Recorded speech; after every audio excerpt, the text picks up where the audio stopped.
हाय दोस्तों, स्वागत है आपके अपने चैनल एक्सेल मल्टी क्लासेस में। और आप लोगों को पता है कि मैंने आपके साइंस में सवालों को शुरू किया। इसमें मैंने आपके 10th के विद्युत पार्ट में कुछ सवाल आपको करवा भी दिए हैं और इस सेकंड पार्ट में आपको उससे आगे के सवालों को बताऊंगा कि उसे आप किस तरीके से कर सकते हैं। जैसे कि 4 सवाल मैंने आपको पहले पार्ट में करवा दिए थे। अब आगे के सवाल, इसका जो 5वां सवाल है वो किस तरीके से आ सकता है कि एक चालक पर समान अवस्था से 5 इलेक्ट्रॉन अधिक है। एक चालक पर समान अवस्था से 5 इलेक्ट्रॉन अधिक हैं।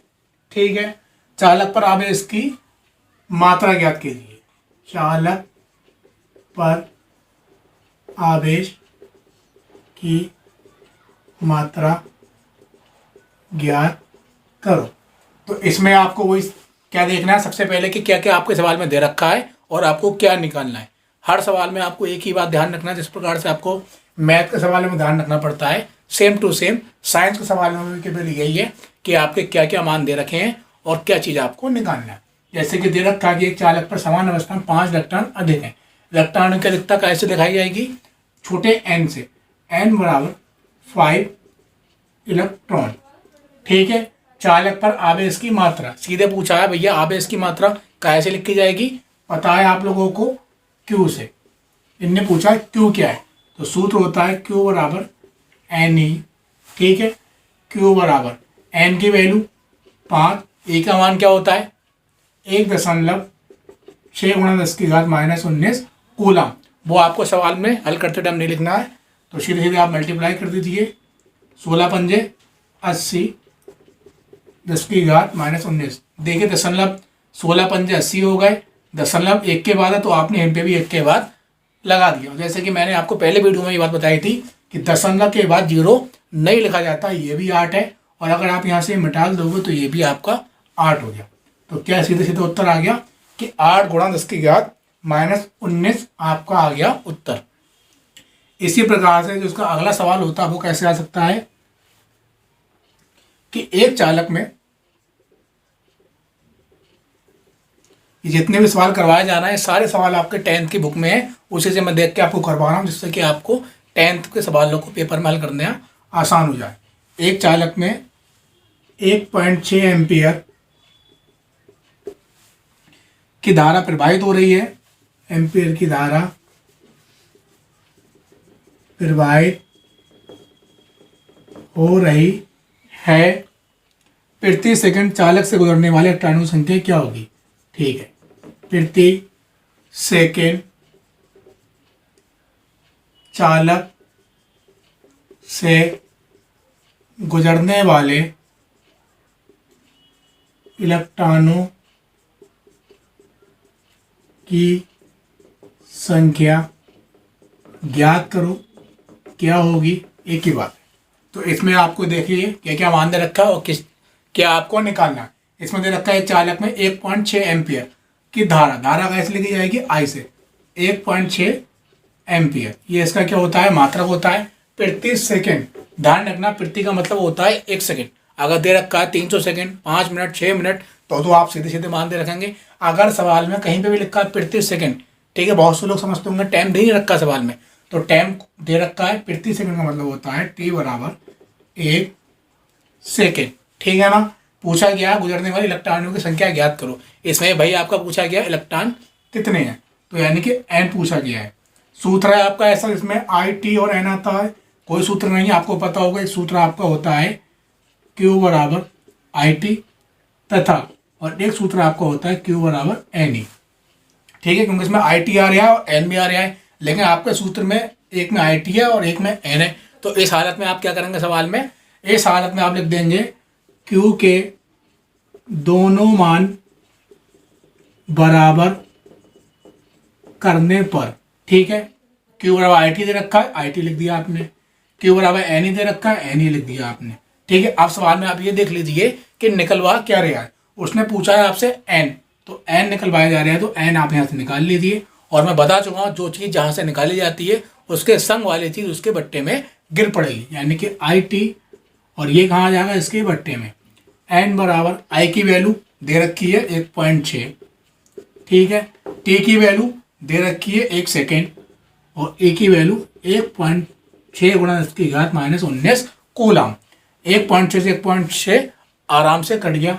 एन बराबर 10, एक की कोई वैल्यू नहीं है, 1/, लिखा है और मैंने बता चुका हूँ कि माइनस कि अगर पावर आपके नीचे है तो ऊपर ले जाइए, तो ऊपर जाके कितनी हो जाएगी 10⁻19 क्या इलेक्ट्रॉन। ये भी आप ध्यान रखिए कि हर सवाल में क्यू दे रखा होगा, किसी में आपका आई टी दे रखा होगा। जिस सवाल में आई टी एन सारी चीज़ें पूछ ली जाए तो उसमें आपको करना क्या, क्यू का दोनों सूत्र जो दे रखे हैं आई टी भी होता है और क्यू बराबर एन ए भी होता है। दोनों सूत्रों में आप क्यू को बराबर कर देंगे तो आई टी बराबर एन ही आ जाएगा। अगर पेपर में आपसे आई पूछा है तो टी बट्टे में चला जाएगा, एन पूछा है तो ई बट्टे में चला जाएगा। कहने वाला यही सूत्र है, इससे आप आई टी एन ई चारों में से किसी भी मान निकाल सकते हैं, ठीक है। सभी लोग इन सवालों का स्क्रीनशॉट ले लें जिससे कि मैं आपको आगे के सवाल बता सकूं। और जो इससे आगे के सवाल हैं वो मैं आपको बता रहा हूं कि, और सभी लोगों को बार बार कह रहा हूं कि मैंने जो इससे पहली वीडियो बनाई थी उसमें आपको सारे सिंबल बताए थे कि क्षेत्रफल, आवेश, बल ये आपको कैसे लिखा जाता है। तो अगर आप वो वीडियो देखेंगे तो आपको सवाल करने में और भी आसानी होगी। हालांकि इन चीज़ों से ही आपको फायदा हो जाएगा, और नहीं कर रहे हो तो सीधे आप ये वीडियो डायरेक्टली देखिए, ये भी आपको आप आराम से कर सकते हैं। जो इसके आगे के सवाल हैं उसमें क्या है, उसमें आपका सवाल आ सकता है, कौन सा सवाल था ये आपका, तकरीबन ये 7वां सवाल है, ठीक है। 6ठा 7वां जो भी हो उसका नंबर कोई मायने नहीं रखता। तो एक विद्युत हीटर में, एक विद्युत हीटर में 250 वोल्ट विभवांतर पर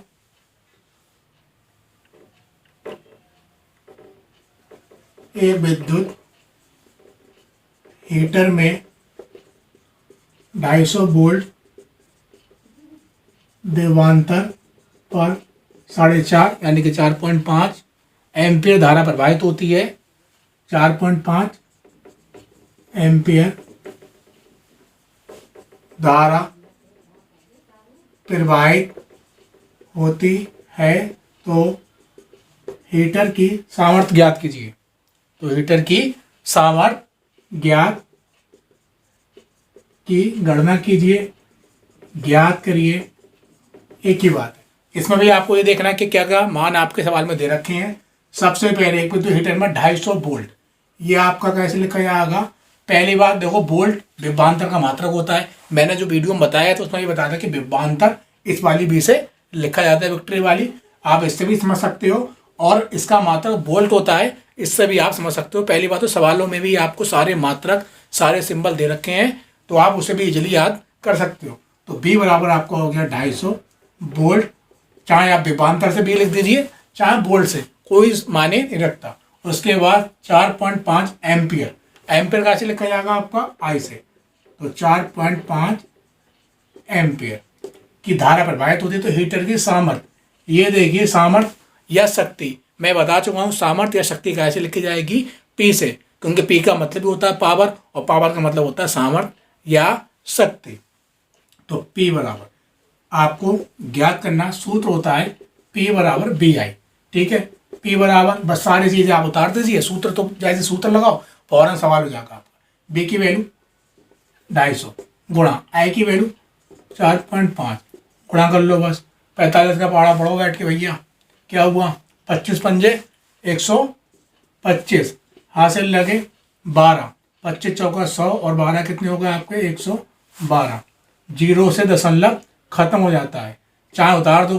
पहली बात तो आप, ये ट्रिक है इसकी कि एक जीरो है और एक दशमलव है, तो एक जीरो से एक दशमलव खत्म हो जाएगा। और नहीं आई हो समझ में बात तो आप लगा दो जीरो, दशमलव कितने के बाद है, एक के बाद है, एक के बाद आ गई वही बात, चाहे ऐसा समझ लो। पी बराबर 1125, पी का मतलब काय में आएगा, वाट में, क्योंकि जिस प्रकार से बी का उत्तर वोल्ट में आता है, बल का उत्तर न्यूटन में आता है, और आपका इसी प्रकार से पी का उत्तर यानी शक्ति या सामर्थ्य का उत्तर आपका वाट में आएगा, क्योंकि ये इसका मात्रक होता है, ठीक है। अगली बात, अगले सवाल में क्या है आपका,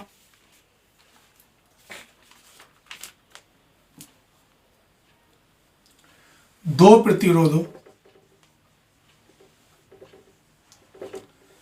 प्रतिरोधों के मान क्रमशः 6 ओम और 3 ओम है। दो प्रतिरोधों के मान क्रमशः 6 ओम और 3 ओम है। 6 ओम व 3 ओम है।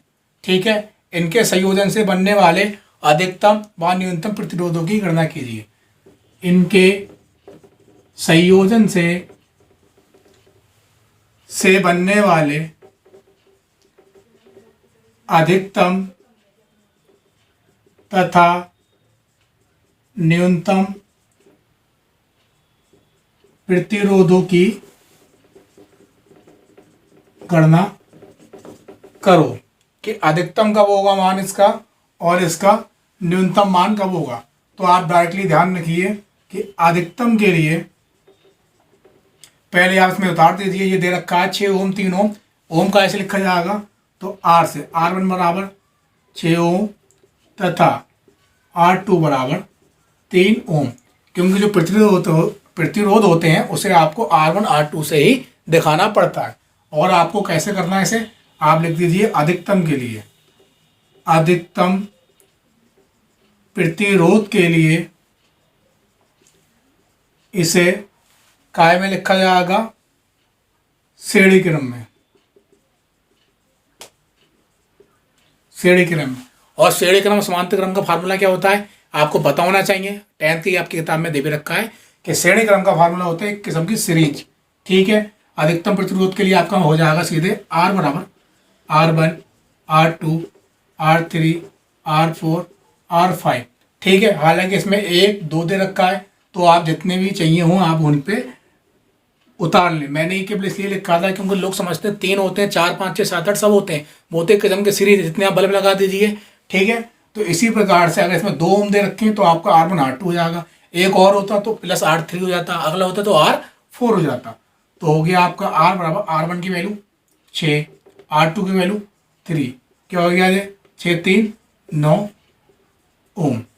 कब, अधिकतम के लिए। इसी प्रकार से सेकंड में क्या है, न्यूनतम, इधर लिख लीजिए आप, न्यूनतम प्रतिरोध के लिए जब अधिकतम के लिए श्रेणी में होगा तो न्यूनतम प्रतिरोध के लिए इकाई में होगा, इसका दूसरा भैया समांतर में।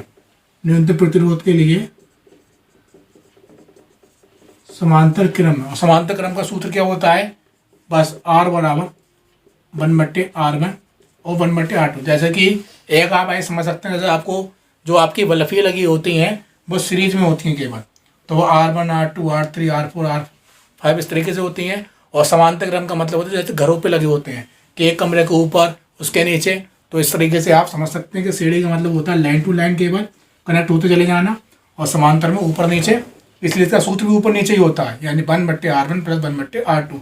ठीक है, R बराबर R1 की वैल्यू क्या है 6 और R2 की वैल्यू क्या है 3।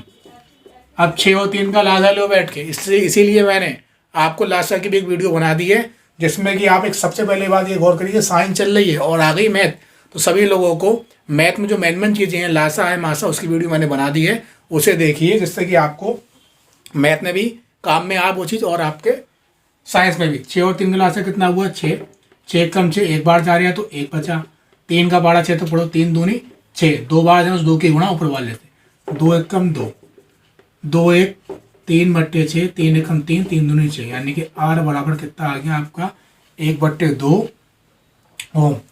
इसका हाँ ये ध्यान नहीं रहा आपका, सूत्र हो जाएगा इसका 1/R से, क्योंकि समांतर क्रम चल रहा है तो आपका मामला हो जाएगा 1/R, क्योंकि इसका सूत्र ही होता है जब श्रेणी क्रम होगा तो सीधे R से शुरू होगा, R बराबर R1 R2 R3, और जब आपका समांतर क्रम होगा तो उसमें आपका 1/R, यानी कि जो भी चीज़ होगी वो बट्टे में आएगी। तो अगर 1/R बराबर 1/2 आया है तो इसकी गुणा कैसी कैसी कर लो, R 1 कम R और 2 1 कम 2 क्या ओम। तो आप समझ गए होंगे कि अगर पेपर में इस तरीके से आपका आ जाए कि दो प्रतिरोधों के मान के अंदर 6 ओम 3 ओम, उसमें कोई भी वो मान बदल दे 3 दे दे, अगर वो ये भी दे देता है 6 ओम 3 ओम 8 ओम 10 ओम, तो आपको सीरीज लंबी कर देना है, R3 R4 मान लेना है, और यहीं पे प्लस R3 प्लस 1/R4, इस तरीके से आप कर सकते हैं। और अधिकतम के लिए हमेशा आपका श्रेणी क्रम प्रयोग होता है और न्यूनतम के लिए हमेशा समांतर क्रम आपका प्रयोग होगा। और हालांकि इसके अभी बहुत सारे सवाल भी वीडियो में आपके रहेगा, लेकिन इसमें भी ये वीडियो भी काफ़ी लेंथी हो गई है, तो इसका जो तीसरा पार्ट है वो आपको मैं नेक्स्ट वीडियो में बताऊंगा। और ये वीडियो अगर आपको कैसी लगी तो प्लीज़ आप कमेंट के माध्यम से मुझे ज़रूर बताएं, जिससे कि मैं आगे की वीडियो आपके लिए और भी अच्छी बना सकूं। सभी लोगों का वीडियो देखने के लिए धन्यवाद, शुक्रिया और थैंक यू।